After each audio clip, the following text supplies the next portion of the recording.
प्रभु यीशु मसीह के मधुर नाम में आप सबको नमस्कार। मैं हूं पास्टर श्याम और आप देखना जारी कर चुके हैं होप चैनल हिंदी। साथ में आपका स्वागत है दानियल भविष्यद्वक्ता के पुस्तक के अध्ययन के अंदर। मेरे बहन भाइयों, हम सीख रहे हैं कि किस तरीके से परमेश्वर इस पुस्तक के द्वारा हम अंत के दिनों में जी रहे लोगों को जागरूक करता है। इसी अध्ययन को और विचार विमर्श करने के लिए और रोचक बनाने के लिए हमारे स्टूडियो में अतिथिगण है। मैं आपका स्वागत करता हूं। पास्टर पीएम लाल जी, आपका स्वागत है। ब्रदर मार्टिन, आपका भी स्वागत है। ये समय है हम लोग अपने अध्ययन को बढ़ाएंगे प्रार्थना के साथ। Brother Martin. हमारे महान दयालु स्वर्गीय पिता, हम आपका धन्यवाद करते हैं जिन गहरे अध्ययनों में आप और गहराई में लेते जा रहे हैं। हम प्रार्थना करते हैं आपकी आत्मा हमारी अगुवाही करे।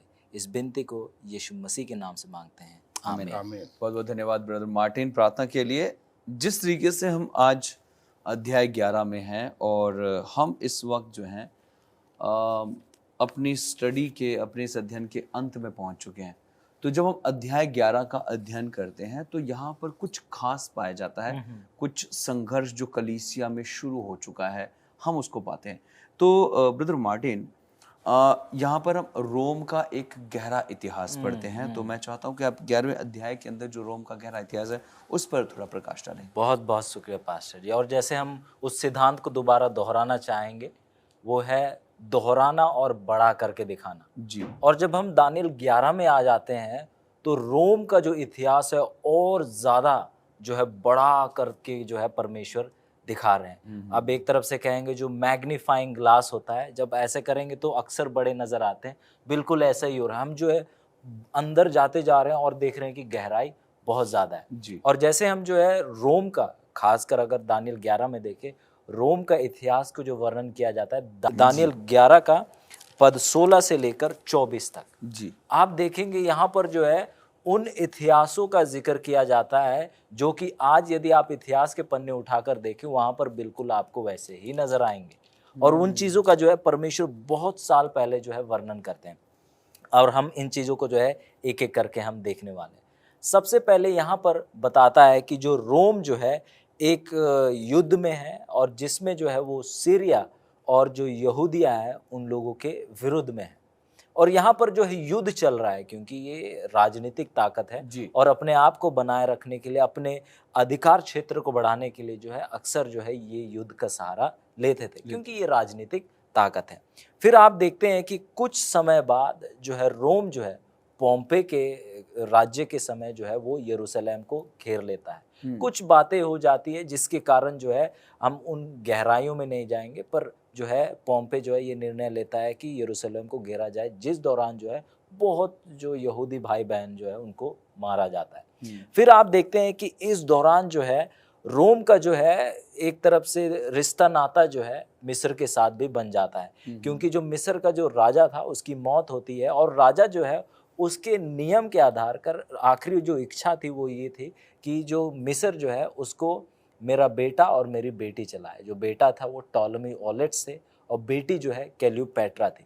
पर जो बेटा था वो इस बात से सहमत नहीं था कि उसकी बहन भी जो है राज्य चलाने में उसका भी कुछ सहभाग रहे, उसका भी सहकर्मी उसमें रहे। तो वो जो है एक तरफ से गलत तौर तरीके से जो पूरा राज्य का अधिकार जो है वो अपने पास रख लेता है, जिसके कारण से क्लियोपैट्रा जो है ये बात को आप देखते हैं कि रोम के शासकों के पास जो है रख देती है क्योंकि जो रोम का देखभाल के लिए जो सेनेट है, रोम की जो समिति है, उनको सौंप दी गई थी।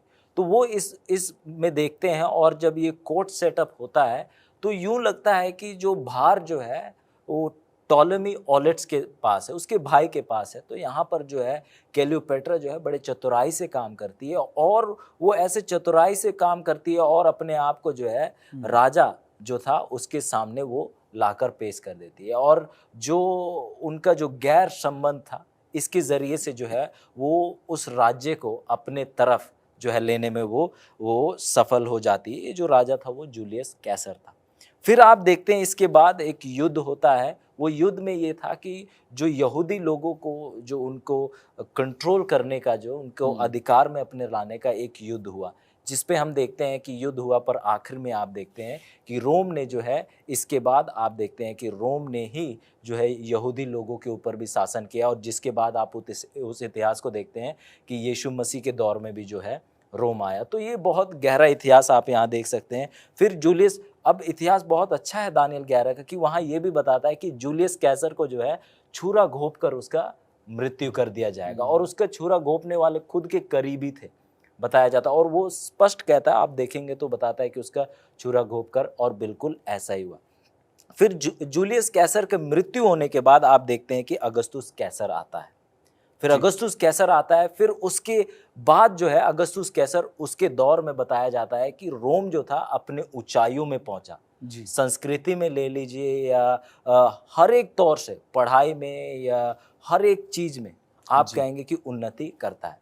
फिर इसके बाद आता है तिबिरियुस कैसर। इसके समय में जो है आप देखते हैं यीशु मसीह का आप जिक्र देखते हैं, उनका क्रूस पर चढ़ाया जाना, इन बातों को आप वहाँ पर देखते हैं। फिर इसके साथ साथ आप देखते हैं कि 161 ईसा पूर्व में जो है आप देखते हो और कुछ बातों को जो है, मतलब उसके बाद का ये जो बात है, आप देखेंगे उस समय में, बहुत पहले की बात हम बता रहे हैं इतिहास, उस समय जो है रोम ने और यहूदी लोगों ने जो है एक गठबंधन भी बांधी थी, जिसके तहत जो है एक बार युद्ध हुआ था, और उस युद्ध में जो है रोम हारने वाली थी। एक बहुत बड़ा इतिहास है ये, जो कि शायद हमारे इस पढ़ाई के लिए जरूरी है। और उस युद्ध में जो है रोम हारने वाली थी, और उस युद्ध में रोम जीती। कारण क्या था? यहूदी लोग, क्योंकि जो रास्ते जा रहे थे उनके लिए सबसे बेहतर रास्ते थे, वो जो है यहूदियों के अधिकार क्षेत्र में था, पर यहूदी लोगों ने क्योंकि गठबंधन बांधी हुई थी, तो उनको जो है उनका मदद सहायता करना था। तो ये सब गहरा इतिहास ही कुछ शब्दों में बता रहे हैं, केवल जैसे कहते हैं ना वो आइसबर्ग, उसका जो ऊपरी भाग है, केवल हम कुछ बता रहे हैं, पर ये जो है अलग अलग राजाएं हैं, और इनके अलग अलग दौर में अलग अलग चीज़ें हुए, और हम देखते हैं इस प्रकार से जो रोम का इतिहास रहा। और बाद में हम देखते हैं कि रोम के बाद हम देखते हैं कि जो कैथोलिक रोम है वो उठकर आता है। जी जी जी, बहुत बहुत धन्यवाद। प्रिय दर्शकों, आप कहीं मत जाइएगा, हम आपसे मिलेंगे एक छोटे से ब्रेक के बाद।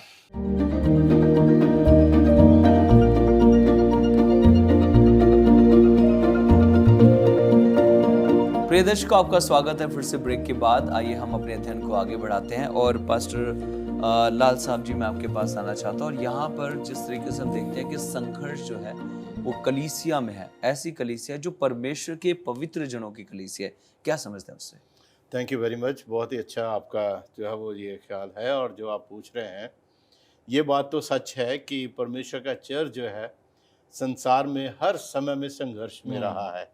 बुराई जो है कभी पीछा नहीं छोड़ती है, चाहे अदन की वाटिका से ले लीजिए, बिल्कुल, चाहे आप जो है वो दुनिया के इतिहास को कहीं से भी उठा लीजिए, बिल्कुल बिल्कुल, परमेश्वर का चर्च हमेशा संघर्ष में रहा संघर्ष है, में रहा है। और उस संघर्ष का उसने सामना करते हुए अपने आप को जीवित उसने रखा है।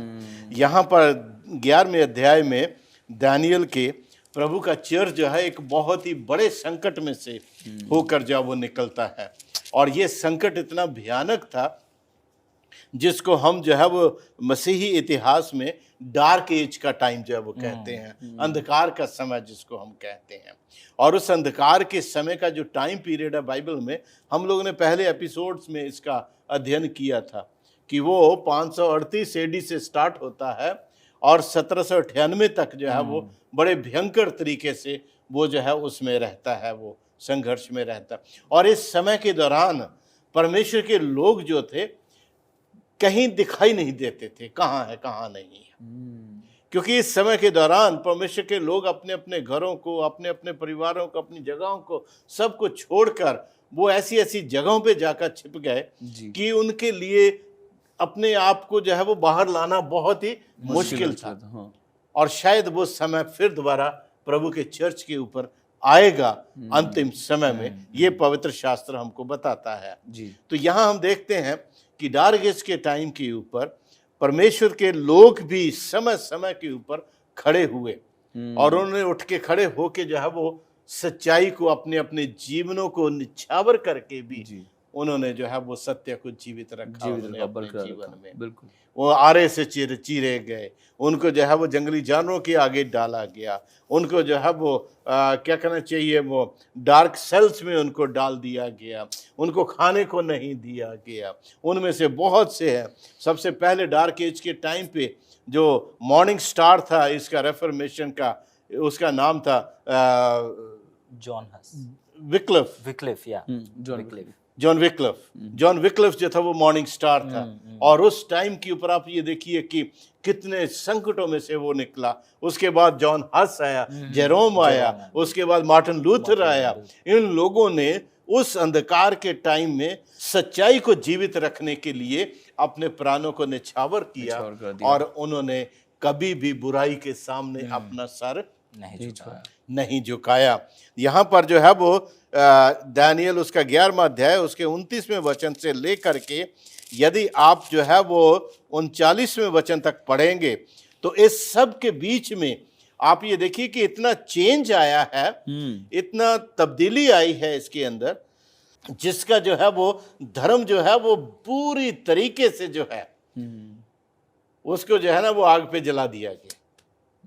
आई am so sorry to say this, पर जो लोग जो हैं मानते हैं इस चीज़ को, दुनिया के इतिहास को यदि आप देखें, मसीहियों का इतिहास जो है वो लाल रंग से लिखा गया है, वो खून से लिखा गया है वो इतिहास, है ना। यहाँ लिखता है, एक अच्छा मैं वचन पढ़ना चाहूँगा आपके बीच में, 11 की उसकी जो 37वें वचन से यहाँ लिखता है, कहता है वह अपने पुरखों के देवतों की भी चिंता ना करेगा, ना स्त्रियों की प्रीति की कुछ चिंता करेगा और ना किसी देवता की, क्योंकि वह अपने आप ही को सबों के ऊपर बड़ा ठहराएगा। वे अपने राजपद पर स्थिर रहकर दृढ़ घरों ही के देवता का सम्मान करेगा और एक ऐसा देवता जिसे उसके पुरखा भी नहीं जानते थे, वह सोना चांदी मणि और मनभावनी वस्तुएं चढ़ाकर उनका सम्मान करेगा। आमीन। इस टाइम के ऊपर जो है वो ऐसी सच्चाई को धूमिल मिलाकर, परमेश्वर की आज्ञाओं को हटा करके ऐसे जो है उन्होंने साधन जो है वो निकाल दिए, जिसमें ह्यूमन वर्शिप जो है वो सबसे ज्यादा मानी गई। तो यहाँ पर जो है वो दो राजाओं का जिक्र है, king of south and king of north. King of south जो है दैट इज कंप्लीटली पूरे तौर पर जो है उसको ह्यूमनिज्म हम जो है वो कह सकते हैं। ह्यूमनिज्म का मतलब ये है सिर्फ इंसानों की वर्शिप, इंसानों के लिए जीना, इंसानों के लिए काम करना। और किंग ऑफ नॉर्थ जो था वो कम्युनिज्म के ऊपर बेस्ड था, कम्युनिज्म के ऊपर। बट इस समय के दौरान में सत्य को उन्होंने बिल्कुल धूमिल मिला दिया, खुदावंद यीशु मसीह की आज्ञाओं को टाल दिया। इसीलिए प्रकाशित वाक्य उसके 14वें अध्याय में जो है वो 3 स्वर्गदूतों का संदेश हमको देखने को मिलता है, जहां परमेश्वर जो है वो क्या करता है, हमको वार्न करता है। मैं पढ़ना चाहूंगा आपके बीच में प्रकाशित वाक्य उसका 14वां अध्याय उसके 9वें वचन से मैं पढ़ना चाहूंगा। यहाँ लिखता है, तीसरे स्वर्गदूत का संदेश है यहाँ पर। यहाँ लिखता है, फिर इसके बाद एक और तीसरा स्वर्गदूत बड़े शब्द से ये कहते हुए आया, जो कोई उस पशु की मूरत और उस पशु की उसकी मूरत की पूजा करे और अपने माथे या अपने हाथ पर उसकी छाप ले, वह परमेश्वर की निरी मदिरा के प्रकोप को पिएगा। उस टाइम के ऊपर आप ये देखिए कि उन्होंने अपने अधिकार स्थापित कर दिए। परमेश्वर का पवित्र दिन जो है वो शनिवार का दिन है, 7वां दिन है, उसकी जगह पर उन्होंने रविवार को अपनी मूर्त के रूप में उन्होंने स्थापित कर दिया, अपने चिन्ह के रूप में उन्होंने स्थापित कर दिया। इस तरीके से जो है सत्य को जो हटाया दिया गया और बाइबल के सिद्धांतों को उन्होंने जो है वो जमीन में मिला दिया। उन्होंने जो है लोगों के हाथों से बाइबलें जो है वो उनके हाथों से छीन ली कि तुम बाइबल पढ़ नहीं सकते हो, तुम पापी हो, गुनाहगार हो। और उनको छोटे छोटे पर्चे बनाकर जो है इस छोटे सिंह की हुकूमत ने जो है वो उनको दे दिए गए अपनी इच्छा के अनुसार कि वो उनके ऊपर चले और उनको वो माने और परमेश्वर के सत्य को वो ना मान सके। तो इस तरीके से मार्टिन लूथर के विषय में लिखता है, कहता है मार्टिन लूथर जब वहाँ पर था वेटिकन सिटी में, जब वो कार्डिनल का जो है वो ट्रेनिंग ले रहा था, उसको जो है वो घुटनों के बल सीढ़ियां चढ़ के, घुटनों के बल सीढ़ियां चढ़ के उसको जो है उस चर्च के हेड के पैर की अंगूठी को चूमना था। और जब वो आधे में गया, उसको परमेश्वर की आत्मा की आवाज सुनाई दी उसको कि मेरा धर्मी जन विश्वास के द्वारा जीवित रहेगा। वो वहीं से नीचे उतर के आ गया, है ना, वहीं से वो नीचे उतर के आ गया और उसने आके जो है उन तमाम शिक्षा का विरोध किया। और उसने उसके बाद जो है बाइबल के जितने भी दूसरे राइटर्स हुए, उन्होंने जो है वो विरोध किया और 95 थीसिस जो है उस शिक्षा के विरुद्ध में लिखकर जर्मन के गुटेनबर्ग चर्च के ऊपर जो है वो लगा दिए गए, ताकि लोगों को सत्य जो वो पता चले। सो मेरे प्रिय भाइयों, मेरे बहनों, ये सच्चाई धूमिल कर दी गई। पर मैं आपको बताना चाहता हूँ कि जो बाइबल को सर्वोपरि मान के चलता और परमेश्वर की आराधना करता है, वो ही सत्य पर बने रहेंगे। आमीन, आमीन, आमीन। बहुत बहुत धन्यवाद। और यहाँ पर यूहन्ना भी कहता है कि वो अपने ऐसे आराधकों को ढूंढता है जो आत्मा से और सच्चाई से उसकी आराधना करते हैं। बहुत बहुत धन्यवाद। प्रिय दर्शकों, आप कहीं मत जाएगा, हमारा अध्ययन यूं चलता रहेगा। मिलते हैं आपसे एक छोटे से ब्रेक के बाद।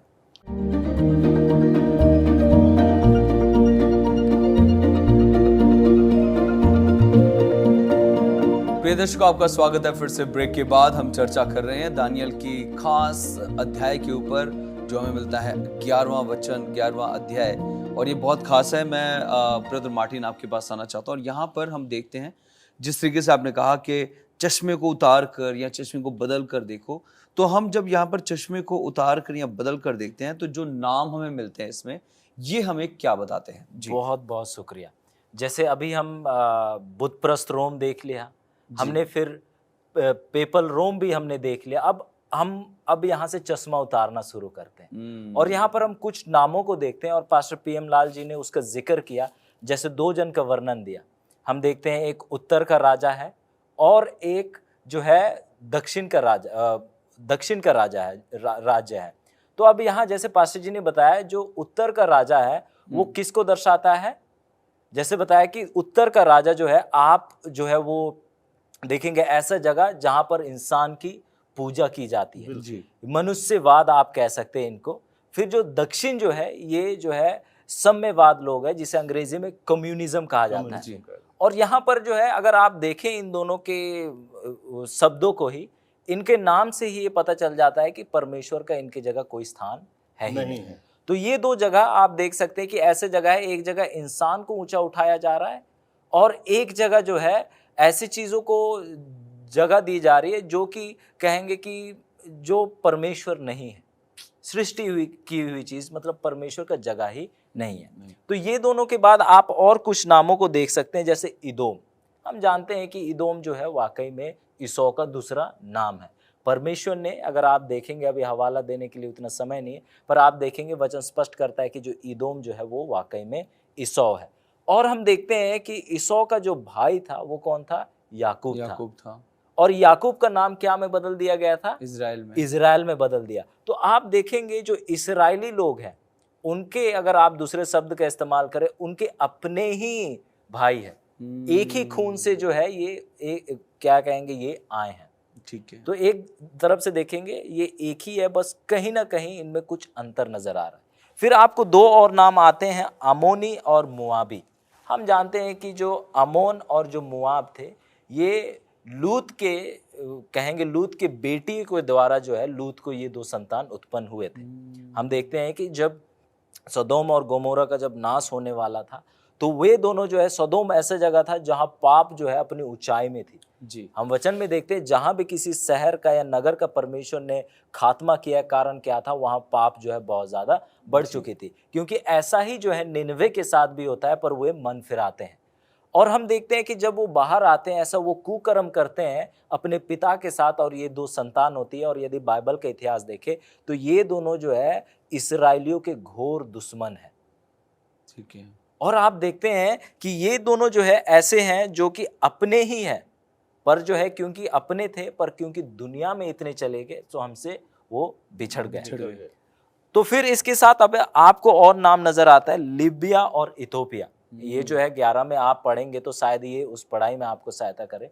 लीबिया और इथोपिया, अब इन दोनों से, क्योंकि हम यहाँ जो है सब चीजों को दूसरा चश्मा, आत्मिक चश्मा से देख रहे हैं, जी बिल्कुल। तो यहाँ जो लीबिया, यदि आप उसके बारे में विषय में पढ़े तो ये एक बहुत गरीब देश हुआ करता था। आज के समय में जो है तेल का उत्पादन करता है, इसीलिए अभी बहुत अच्छा और देश है अभी, पर उस समय जो है ये गरीब देश जो था। फिर इसके साथ इथोपिया आप देखेंगे ये बहुत अमीरों देश में कहलाया जाता था।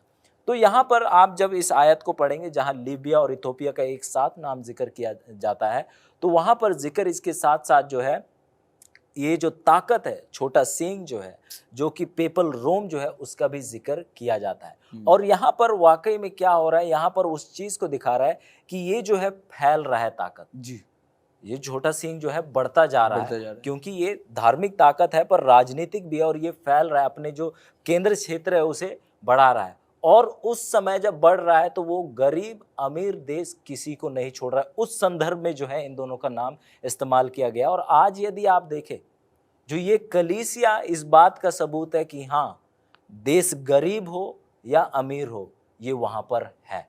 जी, इस बात का सच्चाई है, देश अमीर हो या गरीब हो वहां पर है। और इसके साथ साथ वो राज्य साम्यवाद हो या मनुष्यवाद हो, वहां पर भी वे हैं।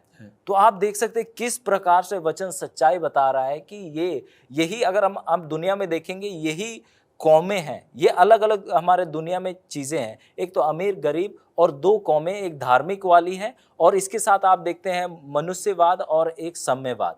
इसके अलावा कुछ नहीं है। इसका मतलब अगर ये तीनों को, अगर सभी पांचों को अगर आप देखें तो धार्मिक स्तर पे तो है ही, पर इसके अलावा बाकी और जगह इसका प्रयास है कि हर जगह मैं मौजूद हूँ।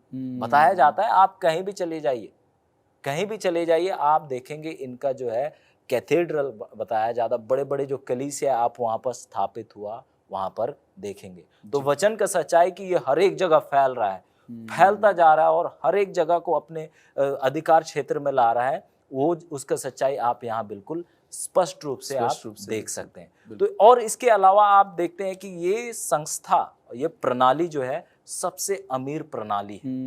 बिल्कुल। बताया जाता है इसकी संख्या लगभग 140 करोड़ आबादी है। तो आप कल्पना कीजिए, अगर एक सदस्य अगर 1 रुपए भी देता है एक हफ्ते का, जब वो एक साथ आते हैं तो कितने करोड़ बनते हैं? 140, और हफ्ते में 4 बार मिलते हैं तो आप उनको गुना करके देख लीजिए। और इसीलिए सबसे अमीर देश है। इसके साथ साथ आज सब इसकी जो है पूजा करते हैं, इसके सामने अपने सरों को झुकाते हैं। आप देख सकते हैं कैसे हर जगह जो है ये ताकत फैला हुआ है। बिल्कुल बिल्कुल। बहुत बहुत धन्यवाद ब्रदर मार्टिन इन अच्छे विचारों के लिए। और मैं धन्यवादित हूँ आप दोनों का हमारे साथ स्टूडियो में जुड़ने के लिए और इस अध्याय 11 की इन बातों को रोचक बनाने के लिए आपका धन्यवाद। प्रिय दर्शकों, आपका भी धन्यवादित है। आपने इस अध्ययन को बड़े ध्यान से सुना है। कृपया करके इसे अपने तक ना रखें, लेकिन बांटें सबके साथ ताकि हर एक जन आशीष पाए। आइए हम अंत में प्रार्थना करेंगे पादी साहब के साथ। प्यारे प्रभु, तेरा धन्यवाद देते हैं क्योंकि आकाश के नीचे तू ही महान प्रभु है और तूने आज तक अपने बच्चों की अगुवाई की है। हम तेरा धन्यवाद देते हुए इन सच्चाइयों के लिए अपने जीवनों को तेरे हाथों में देते हैं और चाहते हैं तू हर कदम के ऊपर हमारी अगुवाई कर, हमारे श्रोतागणों के साथ हो, ताकि क़यामत के रोज़ प्रभु हम सब मिलकर तेरे साथ अपने असली घरों को जा सके जिनका तूने हमसे वादा किया है। इसी आशा के साथ सारी आशीषें प्रभु यीशु के नाम से मांगते हैं। आमीन। आमीन। बहुत बहुत धन्यवाद प्रार्थना के लिए। प्रिय दर्शकों, आप हमारे साथ ये जुड़े रहिए। मिलेंगे आपसे अगले अध्ययन में। तब तक आप सबको जय मसीह।